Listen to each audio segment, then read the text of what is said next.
Hello everyone, welcome to my channel Manya study classes. Last videos में हमने linear algebra से related subspace की theorems करी थी, सबस्पेस के बारे में पढ़ा था और उससे रिलेटेड थ्योरम्स करी थी। इस वीडियो में हम उससे रिलेटेड क्वेश्चंस करेंगे। अब देखो, हमारा फर्स्ट क्वेश्चन है, R be field of real number, we have to check whether W जो है, जो हमें W गिवन है, वो सबस्पेस है या नहीं। W क्या है? एक्स वाई जेड, जहाँ पर एक्स वाई जेड क्या है? Rational numbers. अब देखो, सबसे पहले हम एक एलिमेंट लेंगे U, let U belongs to W। हम लेट कर लेते हैं कि U जो है वो कोई रियल नंबर होगा, ठीक है, रैशनल नंबर्स है ना, तो 2/3, 3 और 6/5 ये सारे रैशनल नंबर्स होते हैं जो p/q फॉर्म में होते हैं। तो मैंने यहाँ पर 3 नंबर लिए हैं, एक लिया है 2/3, एक 3 और एक 6/5, वेयर जो हमारा 2/3 है, 3 है या 6/5 है, ये सारे क्या है? रैशनल नंबर्स हैं, ठीक है। तो ये W को बिलोंग कर रहा है क्योंकि ये सारे रैशनल नंबर्स हैं। अब हम लेट करेंगे A कोई भी इरैशनल नंबर ले लिया मैंने जो रियल नंबर है, ठीक है। हमें A कोई रियल नंबर लेना होता है, तो सबसे पहले देखो इसमें स्केलर मल्टीप्लिकेशन निकालेंगे, AU निकालेंगे। अब AU क्या आएगा? √2, 2/3, 3, 6/5। तो ये हो जाएगा 2√2/3, 3√2, 6/5√2, ठीक है। AU does not belongs to W। क्यों बिलोंग नहीं कर रहा? क्योंकि जो 2√2/3 है, 3√2 है और 6√2/5 है, ये रैशनल नंबर नहीं है। ये रियल नंबर तो है बट रैशनल नंबर नहीं है। As 2√2/3, 3√2 and 6/5√2 are not rational numbers। अब रैशनल नंबर्स नहीं है तो ये एलिमेंट W में नहीं जाएगा। अब अगर ये W में नहीं जा रहा, therefore scalar multiplication does not hold।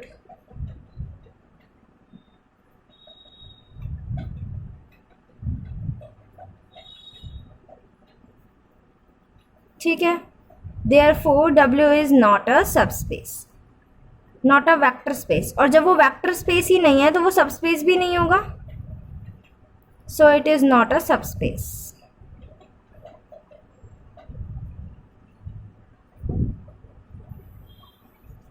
ठीक है, ये था हमारा first question.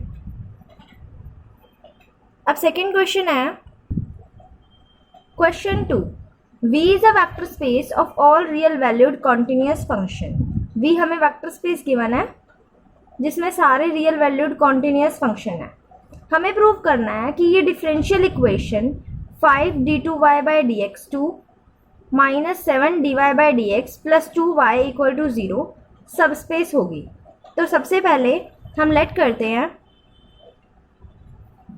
y1 and y2 belongs to W। हम इसको W मान लेते हैं, ठीक है। इसको सबस्पेस शो करना है तो हमने 2 एलिमेंट्स ले लिए W के। तो 5d2y1/dx2 -7dy/dx + 2y1 = 0 आएगा। ये कंडीशन सबस्पेस की कंडीशन है। इस W की सबस्पेस जो है W, जिसे हमें सबस्पेस प्रूव करना है, इस वेक्टर स्पेस की कंडीशन है ये। तो इसके अगर 2 एलिमेंट्स हैं तो इसके दोनों एलिमेंट्स इसको सेटिस्फाई करेंगे, इस कंडीशन को।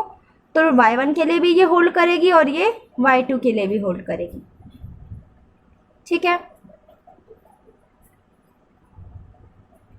+ 2y2।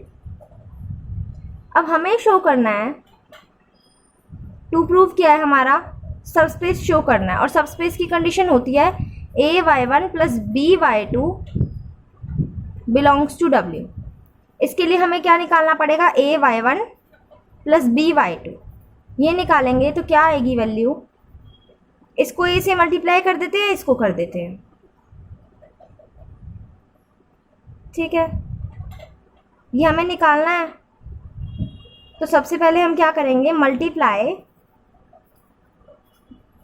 1/a and 2/b and add, ये हमारी 1 है इक्वेशन और ये हमारी 2 इक्वेशन है। अब जब हम इसको 1 a से मल्टीप्लाई करेंगे और इसको b से, तो ये वैल्यू बन जाएगी 5a, 5 कॉमन आ जाएगा, a d2y1 by dx2 plus b d2y2 by dx2, ठीक है। ऐसे ही -7 कॉमन आ जाएगा, a dy1 by dx plus b dy2 by dx। ऐसे ही +2 कॉमन आ जाएगा, a y1 by plus b y2 equal to 0 हम शो करेंगे, ठीक है। तो ये हमने इसकी वैल्यू डाल दी इसमें, a से मल्टीप्लाई करके b से मल्टीप्लाई करके ऐड कर दिया, ठीक है। अब इसको प्रूव क्या करना है, इक्वल टू 0। अगर ये इक्वल टू 0 आ गई तो ये कंडीशन सेटिस्फाई हो जाएगी, और कंडीशन सेटिस्फाई हो जाएगी तो ये जो हमने एलिमेंट लिया है a y1 plus b y2, ये चला जाएगा w में, ठीक है। अब हमारी इक्वेशन थी 5 कॉमन था, a dy1 by dx plus b dy2 by dx, फिर उसके बाद -7 कॉमन था, अच्छा यहाँ पे सेकेंड डेरिवेटिव था और यहाँ पर फर्स्ट था, dy1 by dx plus b dy2 by dx और +2 ay1 plus by2 equal to 0 था। अब ध्यान से देखो, जब हम इनको अंदर मल्टीप्लाई करेंगे तो इस टर्म से, इस टर्म से और इस टर्म से हम a को कॉमन ले सकते हैं। जब हम इसमें से a को कॉमन लेंगे तो हमारे पास टर्म बचेगी 5d2y1 by dx2 -7d y1 by dx plus 2y1, ठीक है। और बाकी तीनों टर्म से हम b को कॉमन लेंगे तो हमारे पास टर्म बचेगी plus b 5d2y2 by dx2 -7d y2 by dx plus 2y2 equal to 0, ठीक है। अब हमें पता था इक्वेशन 1 और इक्वेशन 2 से, फ्रॉम इक्वेशन 1 एंड 2 ये टर्म भी 0 है और ये टर्म भी 0 है, तो ये टर्म ऐसे हो जाएगी a into 0 plus b into 0 equal to 0। अभी आ गया 0 इक्वल टू 0। दिस इम्प्लाइज जो हमारी ay1 प्लस by2 टर्म थी वो इक्वल टू 0 आ गई, और अगर वो टर्म 0 है, this implies ay1 plus by2 belongs to w आ गया। अब अगर ये w को बिलोंग करेगी, therefore w is a subspace, क्योंकि ये कंडीशन होती है सबस्पेस की, कंडीशन ऑफ सबस्पेस, ठीक है। ये था हमारा सेकंड क्वेश्चन, हमने इसको सबस्पेस प्रूव कर दिया। अब है हमारा थर्ड क्वेश्चन। अब हमारा क्वेश्चन नंबर थर्ड है, V हमें गिवन है R3, जिसमें x y z टाइप के 3 ऑर्डिनेट, थर्ड ऑर्डिनेट 3 टाइप का ऑर्डिनेट है, और x y z यहाँ पर क्या है, रियल नंबर्स हैं। हमें प्रूव करना है, W गिवन है हमें x 2y 3z, इसको हमें प्रूव करना है कि ये क्या होगा, सबस्पेस। अब हमें पता है कि सबस्पेस की कंडीशन होती है a u1 plus b u2, दो एलिमेंट्स लेंगे u1 और u2, वो अगर w को बिलोंग कर रहे हैं तो हम निकालेंगे a u1 plus b u2, और अगर वो भी बिलोंग कर जाता है w को तो w सबस्पेस बन जाता है, क्योंकि ये कंडीशन होती है सबस्पेस की, ठीक है। अब देखो हम क्या करेंगे, late u1 equal to x1 2y1 3z1, ठीक है, and u2 equal to x2 2y2 3z2 belongs to w, ठीक है। दो एलिमेंट्स लिए w के। अब हम निकालेंगे au1 प्लस bu2। हमें ये प्रूव करना है कि au1 plus bu2 belongs to w। ये क्या है, हमारी condition of subspace.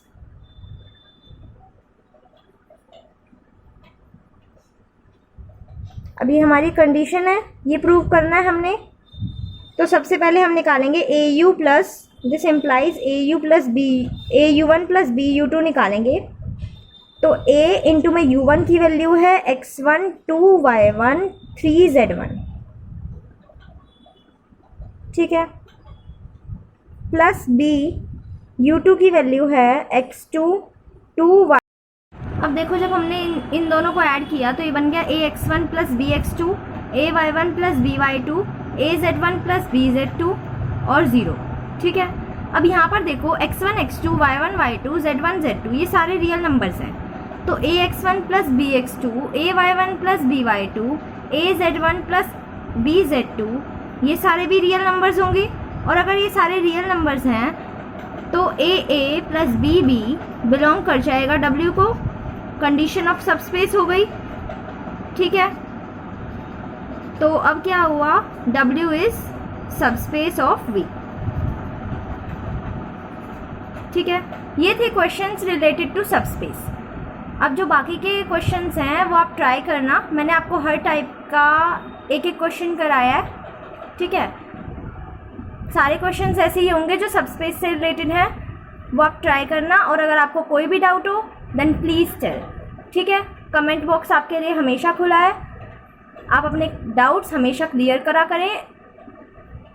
I am always there for you. अब हम आते हैं दोबारा से अपनी वीडियो पर।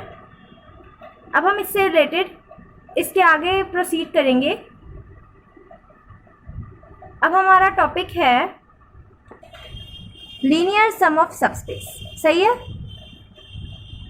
अब लीनियर सम ऑफ सबस्पेस क्या होता है, हम लेट करते हैं W1 and W2 be two subspaces,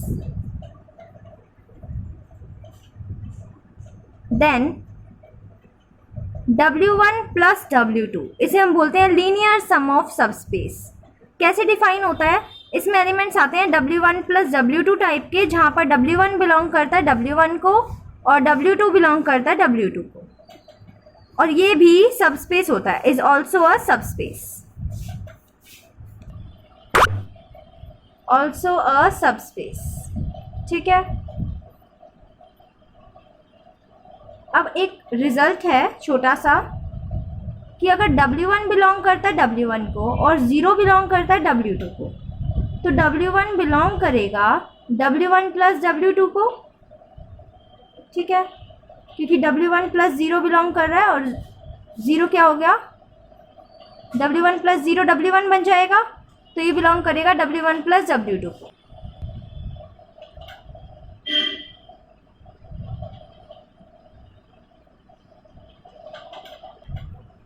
तो W1 is subset of W1 plus W2 हो गया, ठीक है। सिमिलरली W2 सबसेट हो जाएगा W1 प्लस W2 का। अब अगर हम इन दोनों का यूनियन लें तो W1 यूनियन W2 सबसेट हो जाएगा W1 प्लस W2 का। ये हमारा रिजल्ट है कि W1 यूनियन W2 हमेशा सबसेट होता है W1 प्लस W2 का, ठीक है। अब इससे रिलेटेड हम थ्योरम्स करेंगे, लीनियर सम ऑफ सबस्पेसेस से रिलेटेड दो थ्योरम्स हैं हमारी। थ्योरम 1 है, तो हमारी थ्योरम 1 है the linear sum of two subspaces W1 and W2 is also a subspace of vector space BF, ठीक है। हमें दो सबस्पेस गिवन है W1 एंड W2, ठीक है, सही है। और हमें प्रूव करना है W1 plus W2 is subspace. अब अगर W1 और W2 दोनों सबस्पेस हैं तो AW1 प्लस BW2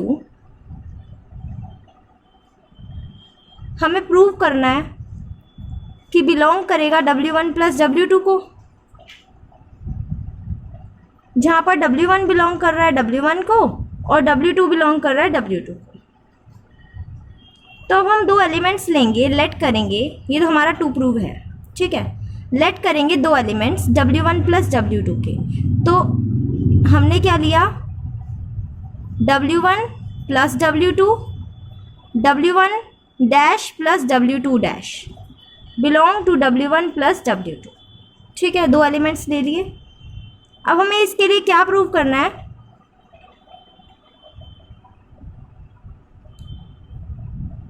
अब हमें पता है W1 and W2 are subspace, ठीक है। तो सबस्पेस की कंडीशन होल्ड करेगी। तो A W1 plus B W1 dash belong to W1 and A W2 plus B W2 dash belongs to W2, ठीक है। अब हमने ये दो एलिमेंट्स लिए हैं तो हम इन दोनों एलिमेंट्स का वो निकाल लेते हैं। A W1 plus W2 plus B W1 dash plus W2 dash. हमें प्रूव करना है कि ये बिलोंग करेगा W1 प्लस W2 को। अगर ये इसको बिलोंग कर गया तो क्या होगा, सबस्पेस बन जाएगा W1 प्लस W2। तो अब हम इसको जब हम मल्टीप्लाई करेंगे तो ये आएगा A W1 plus A W2 plus B W1 dash plus B W2 dash, ठीक है। अब ये और ये एलिमेंट मिलाकर बिलोंग कर रहा है W1 को और ये एलिमेंट मिलाकर बिलोंग कर रहा है W2 को। तो ये किसको बिलोंग कर रहा है, W1 प्लस W2 को, ठीक है। अब ये अगर इसको बिलोंग कर रहा है, this implies W1 plus W2 is subspace, क्योंकि ये हमारी कंडीशन है सबस्पेस की, ठीक है। यही हमें प्रूव करना था। So hence proved. ये हमारी थी थ्योरम नंबर 1। अब देखो हमारी थ्योरम 2 है। हमने लिया था AU1 प्लस BU2, यहाँ पे U1 और U2 की वैल्यू डाल दी थी, x1 2y1 3z1 x2 2y2 3z2। उसके बाद हमने इसको अंदर मल्टीप्लाई कर कर ऐड करा था इसके साथ। तो ax1 plus bx2 2ay1 plus 2by2 3az1 plus 3bz2, ठीक है। अब देखो अगर x1 और x2 दोनों रियल नंबर्स हैं तो ax1 प्लस bx2 भी रियल होगा। Similarly 2ay1 plus 2by2 and 3az1 plus 3bz2। अब देखो AU1 प्लस BU2 बिलोंग कर गया W को। ये हमारी कंडीशन है सबस्पेस की, तो W क्या हो गया, सबस्पेस ऑफ V। ये था हमारा क्वेश्चन नंबर 3। अब देखो हमारा 4th क्वेश्चन है, determine whether it is subspace और नॉट। हमें W गिवन है और हमें ये चेक करना है कि ये सबस्पेस है या नहीं है। मैट्रिक्स का क्वेश्चन है। हमें यहाँ एक मैट्रिक्स गिवन है x y z 0, जहाँ पर x y z क्या है, रियल नंबर्स। अब हम लेट करेंगे, दो एलिमेंट्स लेंगे, A लेंगे एक तो x1 y1 z1 0 और एक B मैट्रिक्स एलिमेंट लेंगे x2 y2 z2 0 और ये बिलोंग करेंगे W को। हम प्रूव करेंगे A plus B belongs to W। ये हमारी क्या कंडीशन ऑफ सबस्पेस। चेक करेंगे इसको कि ये होल्ड कर रही है या नहीं कर रही है। तो अब देखो पहले हम निकालते हैं A प्लस B। क्या आएगा, AX1 AY1 AZ1 0 plus BX2 BY2 BZ2 0। जब इनको ऐड करेंगे तो ये एलिमेंट बन जाएगा AX1 प्लस BX2। अब हमारी थ्योरम 2 है, the linear sum of two subspaces W1 and W2 of vector space VF is subspace generated by union of W1 and W2. कुल मिला के हमें ये दिखाना है कि W1 प्लस W2 जो है ना वो किसके इक्वल है, generating set of W1 union W2 के। अब हमें पता है, we know W1 is always contained in W1 plus W2 and W2 is always contained in W1 plus W2। होता है ऐसा। अभी हमने पढ़ा था, ये छोटा सा रिजल्ट किया था लीनियर सम से रिलेटेड कि जो W1 है वो हमेशा W1 प्लस W2 में कंटेन्ड है, W2 W1 प्लस W2 में कंटेन्ड है। तो यूनियन कंटेन करेगा W1 प्लस W2 में, ठीक है।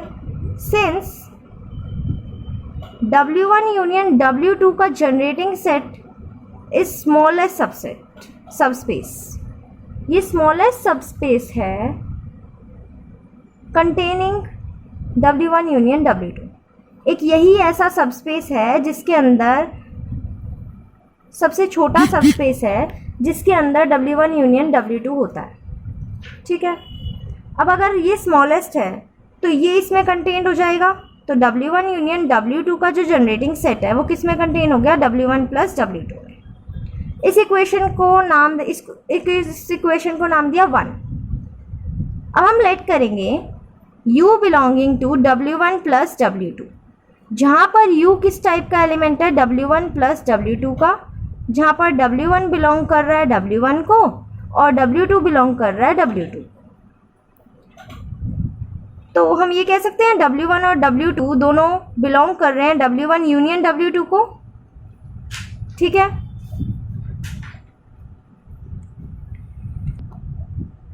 अब W1 और W2 बिलोंग कर रहे हैं W1 यूनियन W2 को, तो अब देखो हम ये कह सकते हैं W1 प्लस W2 को हम ऐसे लिख सकते हैं ना, 1 into W1 plus 1 into W2। ये हमारा U था, इसका मतलब U is linear combination of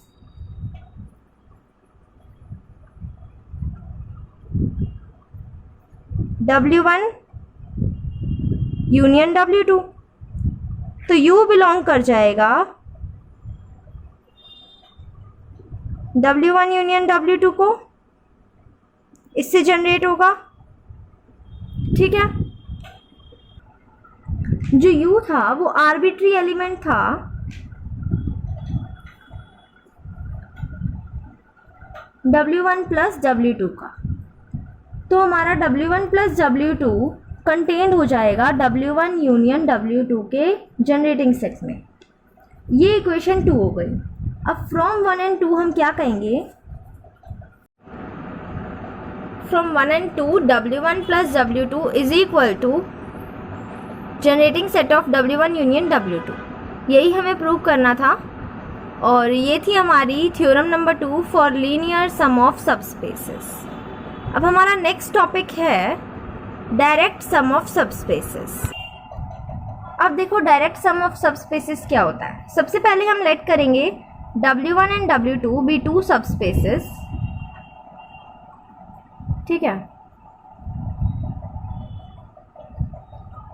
such that we can uniquely express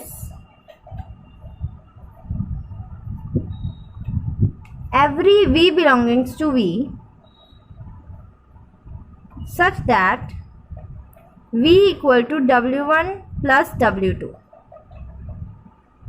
for all W1 belonging to W1 and W2 belonging to W2, ठीक है। हर V को, मतलब वेक्टर स्पेस का हर एलिमेंट एक्सप्रेस होता है एज W1 प्लस W2, जहाँ पर W1 belong करता है W1 को और W2 बिलोंग करता है W2 को। Then it is direct sum of subspaces.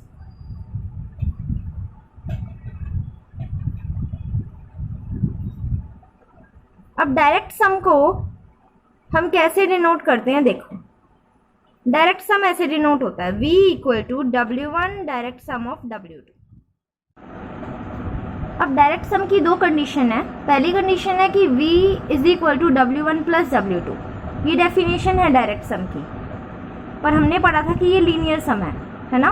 तो पहली डेफिनेशन तो यही है, पहली condition v equal to W1 plus W2, और सेकेंड कंडीशन है W1 intersection W2 is equal to 0।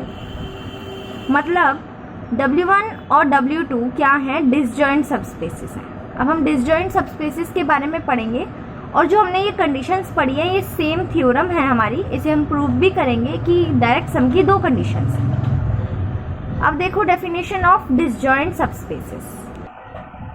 Disjoint subspaces क्या होता है, अगर W1 और W2 हमें दो सबस्पेस गिवन है, ठीक है, ऑफ V के, जहाँ पे V वेक्टर स्पेस है, ठीक है, तो W1 intersection W2 equal to 0, ये इसकी डेफिनेशन है। This implies intersection of W1 and W2 is zero vector space. Then subspaces are known as disjoint subspaces. ठीक है, ये था हमारा डिसजॉइंट सबस्पेसेस के बारे में। अब हम करेंगे theorem related to direct sum. हमारी थ्योरम है the necessary and sufficient condition of vector space VF to direct sum of its subspaces W1 and W2 are that V equal to W1 plus W2 and W1 intersection W2 equal to 0। हमें ये prove करना है कि ये दोनों conditions hold करेंगी अगर V direct sum है तो, और अगर डायरेक्ट सम कब होगा, जब ये कंडीशंस होल्ड करेंगी। तो सबसे पहले हम देखेंगे कंडीशन नेसेसरी, और लेट करेंगे V is equal to W1 plus W2, direct sum of W1 and W2। अब अगर ये कंडीशन होल्ड कर रही है, इसको इक्वेशन 1 नाम दे दिया, ये होल्ड कर रही है, तो V equal to W1 plus W2 होगा by definition of direct sum. ठीक है, तो हमारी फर्स्ट कंडीशन तो होल्ड कर गई। अब सेकेंड कंडीशन के लिए देखो, हम लेट कर लेते हैं V belongs to W1 intersection W2, ठीक है, where V is not equal to 0, और V 0 नहीं हो सकता। अब अगर V 0 नहीं हो सकता और V बिलोंग कर रहा है इंटरसेक्शन को, तो V बिलोंग करेगा W1 को भी और V बिलोंग करेगा W2 को भी। ऑल्सो V बिलोंग कर रहा है V को, तो हम V को कैसे लिखेंगे, 0 प्लस V फॉर्म में, या फिर हम V को लिखेंगे V प्लस 0 फॉर्म में, जहां पर 0 बिलोंग करता है W1 को और V बिलोंग करता है W2 को। इधर क्या होता है, V बिलोंग करता है W1 को और 0 बिलोंग करता है W2 को। पर ये तो हमारे पास 2 वेज आ गए V को एक्सप्रेस करने के लिए, जो क्या है, कॉन्ट्राडिक्शन है टू इक्वेशन 1। इक्वेशन 1 की ये कॉन्ट्राडिक्शन हो गई, क्योंकि हमें पता है डायरेक्ट सम की डेफिनेशन है कि हम सिंगल वे में यूनिकली उसे एक्सप्रेस कर सकते हैं, लेकिन हमारे पास 2 वेज आ गए। देयरफॉर W1 इंटरसेक्शन W2 में सिर्फ एक ही कॉमन एलिमेंट होगा और वो एलिमेंट होगा 0। होगी हमारी सेकेंड कंडीशन सेटिस्फाई। अब हम करेंगे कंडीशन सफिशिएंट।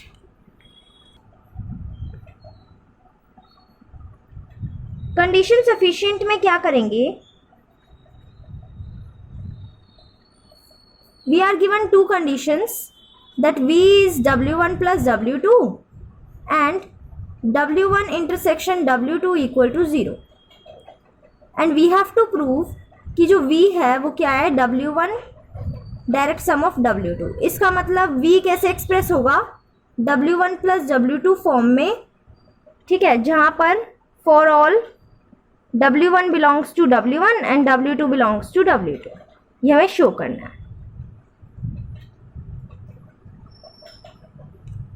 साथ साथ हमें ये शो करना है कि ये जो हमारी एक्सप्रेशन है ये यूनिक होना चाहिए।